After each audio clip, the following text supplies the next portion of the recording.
Hello, good people. So my name is Mick Duncan. Some of you may have seen me attend here. And so I was kindly invited to speak. And when Caleb said, could I speak? I said to him, well, what is the topic? And he said, atonement. And I thought, oh no, because it's so complex.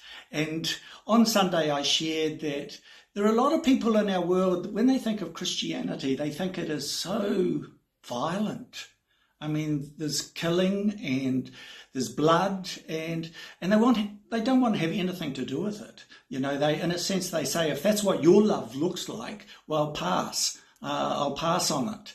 And one of the problem is that we've reduced the atoning work of Jesus to the cross, and that's the primary image that people get. And of course, to be crucified in the first century was just absolutely horrific. And there was blood. And there was, in a sense, violence. Whereas when I read scripture, I see the atoning work of Christ from birth to his return. In other words, God comes to earth, to a particular place at a particular time as a particular person, Jesus.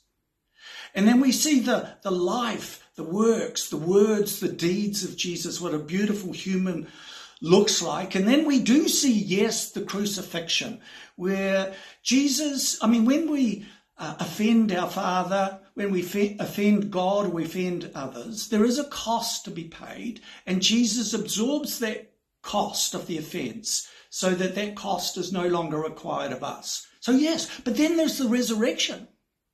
And not only that, after that there is the ascension, where Jesus goes into heaven and is interceding for us. And it doesn't stop there, the atoning work of Jesus. Then there is the return of the King and the making of a new heaven and a new earth, such that God can walk with us and we walk with God forever.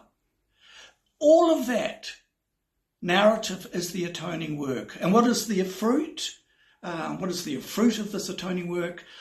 It's that we might enjoy a quality of life before we die and a quality of life after we die.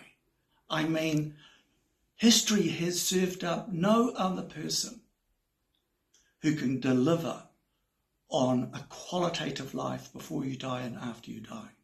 And I told the story and I'll finish with this. I told the story, about this cat in Indonesia, true story. And to make it really short, this cat eats coffee beans, then eventually it has to excrete the coffee beans. Farmers come and pick it all up. Then they take, the dung into the village, they roast it. And what is produced is the most expensive coffee in the world. It's called Kopi Luwak. 1 pound of it is hundreds and hundreds of dollars. The point being, what was the worst gets turned into the best. And through the atoning work of Jesus, he can take the very worst in our lives and turn it into the very best. Now, I told some stories from Narnia to underline what C.S. Lewis was doing with the atonement, and maybe you in your small groups can remind those who weren't here of those stories. One had to do with Edmund, and the other one had to do with Eustace Scrubb, the voyage of the Dawn Treader. So there you are, friends. Go to it.